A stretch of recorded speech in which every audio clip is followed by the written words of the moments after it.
কথাতেই আছে মামা বাড়ি ভারী মজা, কিল চর নাই। সুপ্রভাত বন্ধুরা, আমি শম্পা। আমার আরও একটা মিনি ব্লগে তোমাদের সবাইকে স্বাগত। ভিডিওটা একটু পুরনো, এডিটিংয়ের সময়ের অভাবে পোস্ট করা হয়নি। পয়লা বৈশাখের সময় চলে গিয়েছিলাম বাপের বাড়ি।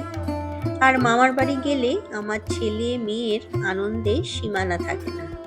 আমি যখন ছোট ছিলাম, সংসার সামলে মায়ের পক্ষে যেহেতু সুযোগ হতো না বাপের বাড়ি যাওয়ার, তাই আমাদেরও আর মামার বাড়ি যাওয়া হতো না। আজ মা নেই, বাপের বাড়ির টানও অনেক কমে গেছে, তবে ছেলে মেয়ে দুটোর জন্য ছুটে আসি। এখানে মামা মাসির ছেলে মেয়েদের সঙ্গে ওরা বেশ মজা করে কাটায়। আর জানো তো বন্ধুরা, আমার বাপের বাড়ি খুব একটা গ্রামে না হলেও এখানকার এই গাছপালা, এই গ্রাম্য পরিবেশ, এগুলো দুই ছেলে মেয়েকেই খুব আনন্দ দেয়। আসলে শহুরে লাইফে তো ওই একটা ঘরের মধ্যেই ওরা 24 ঘন্টা আবদ্ধ। স্কুলের জন্য বাইরে একটু বেরোলেও সে আর কতক্ষণ। ভাবি সকালে ঘুম থেকে উঠেই এখানে কাজে লেগে পড়েছে। অনেক আম পড়েছে ছোট ছোট, তো সেইগুলো ও কুড়োচ্ছিল আর সাহায্য করছিল আমার এক দাদার মেয়ে।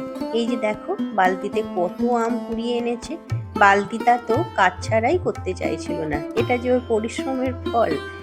তো এরপরে খাওয়া দাওয়া করে একটু বেরোবো, আজকে ইচ্ছা আছে যাব জনাইয়ে মনোহরা কিনতে। জনাইয়ের মনোহরা কিন্তু খুব বিখ্যাত জানো। তবে এই মনোহরার সঙ্গে আরও একটা জিনিস এখানে পাওয়া যায়, এই যে বড় বোঁদে। তোমরা কে কে এই বোঁদেগুলো খেয়েছো অবশ্যই জানিও। তো ফেরার পথে দাদা একটু SBI এর ব্যাংকের ATM এ গিয়েছিল। আর এর সাথে আজকে মিনি ব্লগটা শেষ করলাম। কেমন লাগলো অবশ্যই কমেন্টে জানিও।